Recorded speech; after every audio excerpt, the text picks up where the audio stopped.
Today I'm going to talk about a problem that is stated as follows. The fourth root of x plus the third root of y plus the second root of z equals 3. And we're going to find all x, y's and z's, element of n, including 0, that will conform to this equality. So how do we do that? The easiest way of going about it is to first make a substitution. And to first say, for instance, that x equals a to the power of 4, y equals b to the power of 3, and z equals c to the power of 2. So if we substitute that into this equation, we get the following. We get the fourth square root of a to the 4 plus the third square root of b to the 3 plus the second root of c squared equals, and then we can write it out immediately, a plus b plus c equals 3. So this equation, we now need to determine what a, b and c could potentially be, and then we can fill it back out for x, y and z. And the reason we do that is we make it much smaller and we turn these on equal footing. So the amount of combinations you have to check is more limited in that sense, if you want to do it through inspection, for instance. Now this is simply a combinatorial problem. And if you look at combinatorics, you can say n plus k minus 1 over n does describe the amount of permutations you can have in this equation, because x, y and z, and therefore also a, b and c, are elements of n. So if you fill that out, in this case n is 3, n equals 3, and k is also equal to 3. Because you have 3 buckets you can place stuff in. So you get 3 plus 3 minus 1 over 3. That equals 5 over 3. And according to the definition, that is 5 factorial divided by 3 factorial 2 factorial, which is 4 times 5 over 2, which is 10. Yeah. So you have 10 different solutions with respect to a, b and c. So there will be 10 different solutions. Let's try to write them out.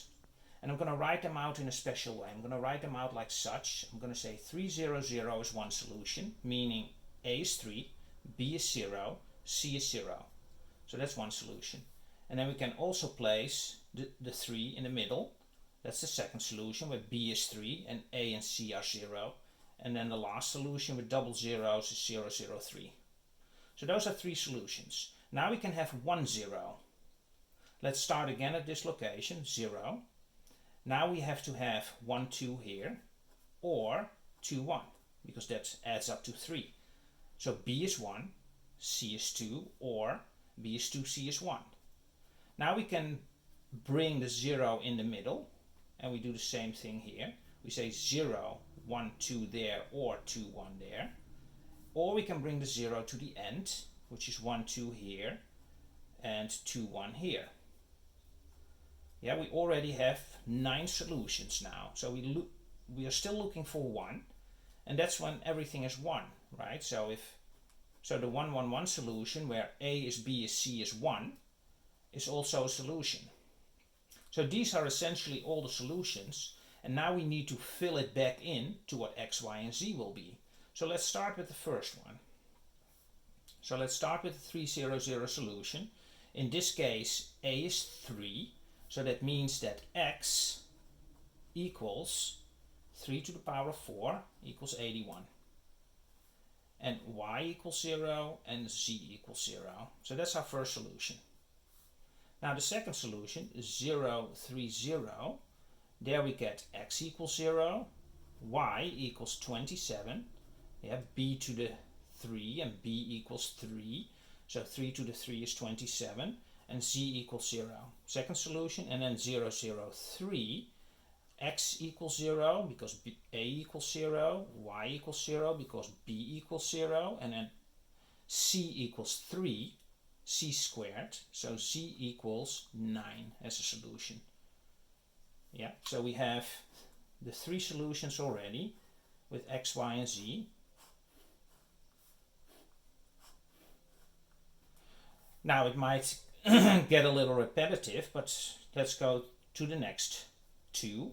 So we go to 0, 1, 2, which means a equals 0, and therefore x equals 0, b equals 1, and therefore I equals 1, and c equals 2, and therefore z equals 2 squared, and that is 4. So that's our 4th solution here. And now we go to 0, 2, 1, and again x equals 0, y equals 2 to the power of 3 now, which is 8, and z equals 1 squared, which is 1. So that's the 0, 2, 1 solution. Now let's go to the 102 solution, and we get x equals 1, y equals 0, and c equals 4. And that's also a solution. Yeah, you can see if it actually works here. If you go back to this one, x equals 1, 4th root of 1 is 1, 0 is 0, and the 2nd root of 4 equals 2, right? Which is just a square root. So 201, x equals 2 to the power of 4, which is 16, y equals 0, because b equals 0, and then z equals 1 squared is 1. So you get 1601 as a solution also.